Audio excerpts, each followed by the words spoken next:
Ika-70 kabanata, sa pagpapatuloy.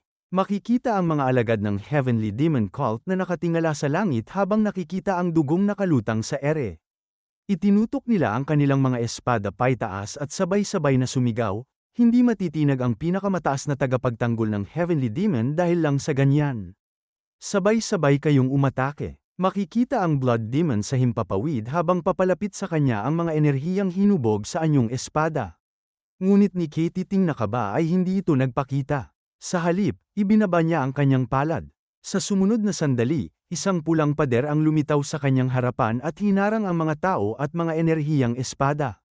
Isa-isang naduraj ang mga ito nang tumama sa pulang harang na nilikha ng Blood Demon. Ilang sandali pa, winasiwas ng Blood Demon ang kanyang kamay sa ere. Kasabay nito, nabasag ang pulang harang at ang mga taong sumugod sa kanya ay tila tinangay ng napakalakas na puwersa.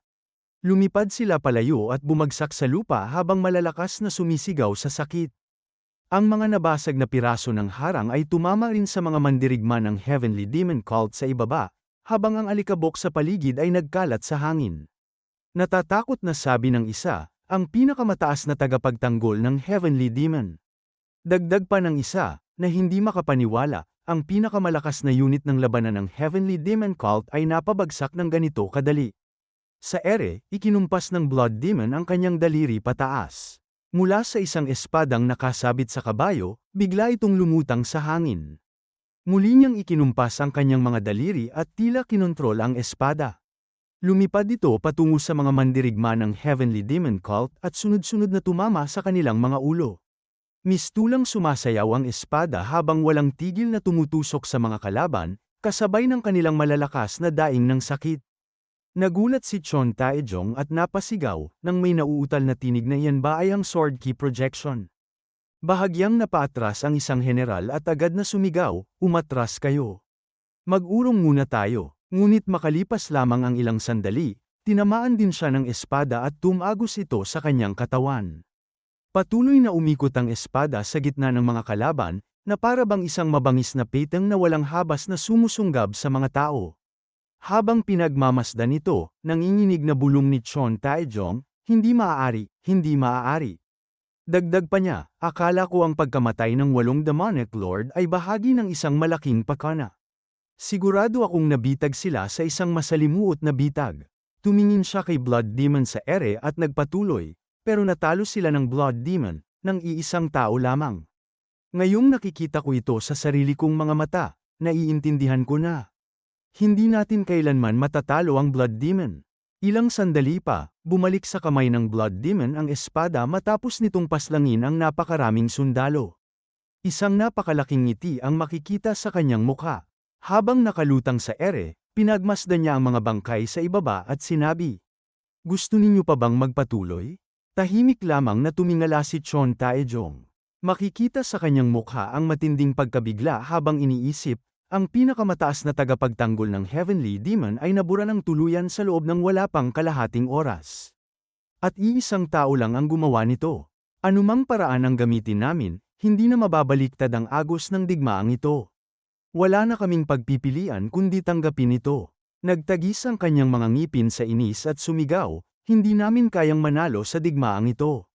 Habang bumababa ang Blood Demon sa lupa, sinabi niya, kung susuko ka, ililigtas ko ang buhay mo. Hindi lang yun, gagamitin pa kita sa mas mahalagang bagay. Galit na sumagot si Chon Taejong, gusto mong sumunod ako sa isang taong tumalikod sa sarili nitong Panginoon at nagtayo ng Blood Demon Cult. Hindi ako katulad mo, lalong sumama ang mukha ng Blood Demon. Kung ganoon, kailangan mong mamatay. Pagkatapos ay malakas niyang itinusok ang kanyang espada sa lupa at nagsimulang maglakad patungo kay Chon Taejong. Samantala, iniisip ni Chon Taejong, kung mamamatay ako, malulupig at masasakop ng Blood Demon ang lahat ng puwersa ng Heavenly Demon Cult na nasa lugar na ito. Kung makarating man lang sa pangunahing tore ang balitang ito, makapaghahanda kahit papaano ang konseho ng mga matatanda. Nagpatuloy siya, pero, malamang ay nakarating na rin sa pangunahing tore ang blood-killing demon emperor. Tiyak na isang matinding labanan ang nagaganap doon ngayon. Magkakaroon pa kaya ng bukas para sa Heavenly Demon Cult? Malapit na ang Blood Demon sa kanila. May madilim siyang tingin habang nagtatanong, may huli ka pa bang mga salita? Sumagot si Chon Taejong, may isang bagay akong nagtataka. Tumango ang Blood Demon. Sige, itanong mo. Tumingin si Chon Taejong sa kanya at nagtanong, napaghandaan mo na ba ang bawat isang pangyayaring magaganap ngayon? Napangiti ang Blood Demon. Siyempre, makikita rin si Blood Crazed Demon na nakangiti. Dagdag pa ng Blood Demon, matagal na kitang nalampasan. Madilim ang mukha ni Chon Taejong habang sumasagot, ganoon ba? Muling nagtanong ang Blood Demon, may iba ka pa bang sasabihin? Sumagot si Chon Taejong, huwag mong hayaang madaig ka ng sarili mong kayabangan. Dagdag pa niya, tiyak na may lilitao na taong makasisira sa kapangyarihang lubos mong pinagkakatiwalaan. Nakangising sumagot ang Blood Demon, maganda kung gayon. Mas nakaaliw pa yon kaysa makipagharap sa mga walang kwentang taong katulad mo. Mariing sinabi ni Chon Taejong, tapusin mo na ito. Sumagot naman ang Blood Demon, yun din naman ang balak ko. Pagkatapos ay itinaas niya ang kanyang kamay. Mula sa kanyang palad ay nagsimulang mag-ipon ng umiikot na pulang enerhiya. Ngunit bigla, isang boses ang umalingaw-ngaw na nagsasabi na hindi pa. Nagulat si Chon Taejong nang marinig yun. Tahimik namang tumingin ang Blood Demon sa direksyon ng pinanggalingan ng boses. Doon nila nakita ang grupo ng ating bida na dahan-daang naglalakad palapit. Lumaki ang mga mata ni na Blood Crazed Demon at Bloodless Demon Emperor at sabay silang napasigaw, sino ang naririyan? Nakangising sumagot ang ating bida habang patuloy na naglalakad, Kang Mujok. Kang Mujok, ang pinuno ng pinakamahusay na sekta sa mundo, ang sekta ng pag-asa sa iba. At dito na po nagtatapos ang 90 kabanata.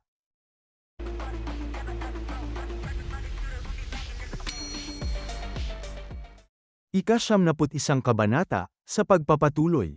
Nakangisi ang ating bida, kasama sina Mayong Hayan at Ma Kyong, habang dahan-dahan silang naglalakad papalapit sa mga ito.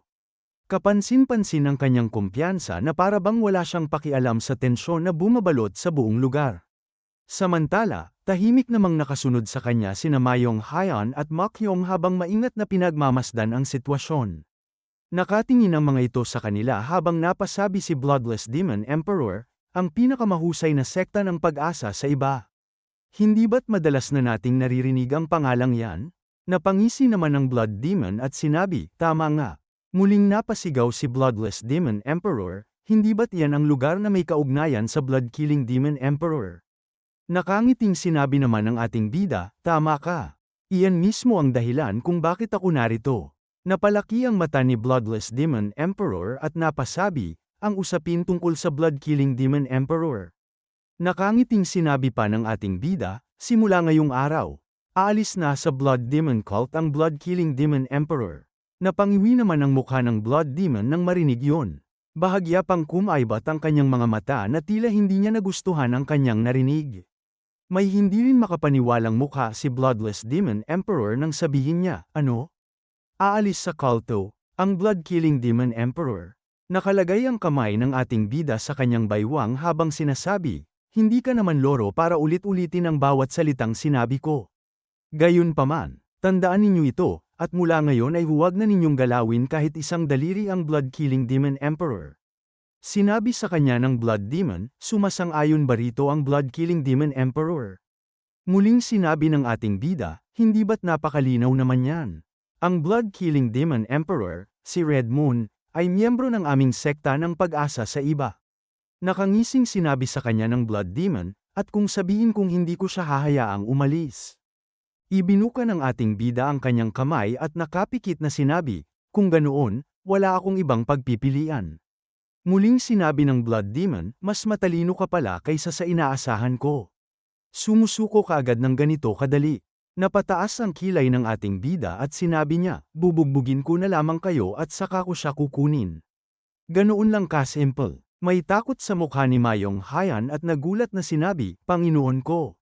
Dagdag pa niya, ngayon ay hindi ang tamang oras para rito. Tingnan ninyo ang paligid. Pabor na sa Blood Demon Cult ang takbo ng digmaan. Hindi ito ang sandali para makialam tayo. Bahagyang napatingin ang ating bida at tumugon. Alam ko, kaya tumigil ka na sa pagrereklamo. Napasabi na lamang si Mayong Hayan, Panginoon ko. Isang sundalo ng Blood Demon Cult ang may hawak na espada habang sinasabi, ang baliw na ito ay nangangahas na. Ngunit bago pa man niya matapos ang kanyang sasabihin, biglang sumabog ang kanyang ulo. Kumalat ang dugo at mga piraso ng laman sa hangin habang bumagsak ang kanyang katawan sa lupa. Nagulat ang mga sundalo ng Blood Demon Cult nang makita yun. Napaatras pa ang ilan sa kanila dahil sa matinding takot. Napangiwi si Mayong Hayan at napasabi, sarili niyang tauhan. Napasabi na lamang ang ating bida, naku naman. Gawa pala ito ng Blood Demon na itinutok ang kanyang daliri sa lalaki. At sinabi ng Blood Demon sa kanila, huwag kayong hahakbang pasulong ng walang pahintulot. Agad na natahimik ang mga sundalo at napababa ang kanilang mga ulo. Ganoon din sina Blood-Crazed Demon at Bloodless Demon Emperor. Sinabi pa sa kanila ng Blood Demon, walang dapat mang-abala sa kasiyahan natin, hindi ba kayo sang-ayon? Napabuka ang kamay ng ating bida habang sinasabi, wala naman talaga akong pakialam. Mamamatay rin naman siya kahit paano. Nakangising sinabi pa niya, kung tutuusin, mamamatay ka rin naman, hindi ba? Nagulat naman ang mga sundalo sa kanilang narinig at sinabi, ang baliw na ito. Tuluyan na siyang nawala ng katinoan. Napangisi naman ang Blood Demon at sinabi, hihihi. Dati ay inakala kong nagpapakasaya lamang ang Blood-Killing Demon Emperor, ngunit hindi pala. Sumusunod pala siya sa iyo. Sinabi naman ng ating bida, natural lang. Miyembro siya ng aking sekta. Muling sinabi sa kanya ng Blood Demon, kung ganoon, kailangan ko siyang patayin kasama mo. Dagdag pa nito, handa ka naman para riyan, hindi ba, Blood-Killing Demon Emperor? Bigla namang bumaba sa kabayo si Jokwool habang dala sina Song Gaean at Hook. Tahimik siyang lumapit at walang anumang emosyon na makikita sa kanyang mukha. Makikita ang seryoso niyang mukha habang nakatingin sa Blood Demon. Sinabi naman ng Blood Demon, bibigyan kita ng huling pagkakataon. Patayin mo silang lahat. Biglang natahimik ang paligid. Maging ang ihip ng hangin ay tila hamina dahil sa bigat ng sitwasyon. Napatingin ng seryoso ang ating bida. Naghihintay rin ng sagot sina Blood-Crazed Demon at Bloodless Demon Emperor. Tahimik pa ring nakatayo si Jokwool habang hawak ang dalawa. Biglang napasigaw si Blood-Crazed Demon, ano pa ang hinihintay mo? Hindi mo ba narinig ang utos ng ating kataas-taasang pinuno? Nanatiling tahimik si Jokwool at mariin lamang ang kanyang tingin. Napangisi si Blood Demon at sinabi, maaari ko bang ituring ang katahimikan mo bilang sagot mo? Tahimik na nakatingin si Jokwool sa Blood Demon bago sumagot, oo. Hindi ko magagawa yon. Nagulat ang dalawa. Napasabi si Blood-Crazed Demon, ano? Napasigaw rin si Bloodless Demon Emperor, nababaliw na ba siya ngayon? Napangisi naman ang ating bida sa kanyang narinig. Samantala, napangisi rin ang Blood Demon at sinabing, ibig sabihin ay pinili mong itapon ang sarili mong buhay.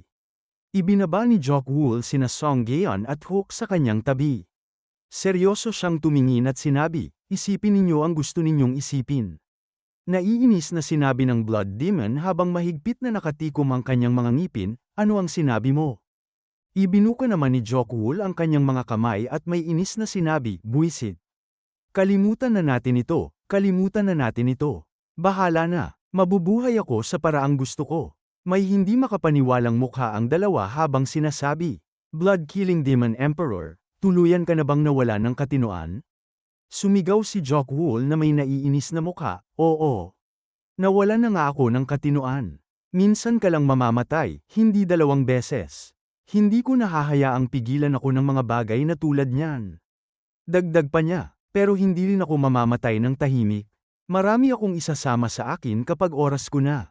Masayang sinabi naman ng ating bida, iyan ang gusto ko. Iyan ang gusto ko. Iyan ang Red Moon na kilala ko. Magaling, napakagaling. Nakangiwi ang mukha ni Jokwool habang mahina niyang binubulong sa sarili, magaling. Anong magaling doon, baliw ka? Dahil sa iyo mamamatay akong hindi man lang nakakapag-asawa? Napasalubong naman ang kilay ng ating bida at sinabi niya, masyado yatang bastos ang tingin mo. Minumura mo ba ako sa isip mo? Nagulat si Jokwool at napasabi, hindi po.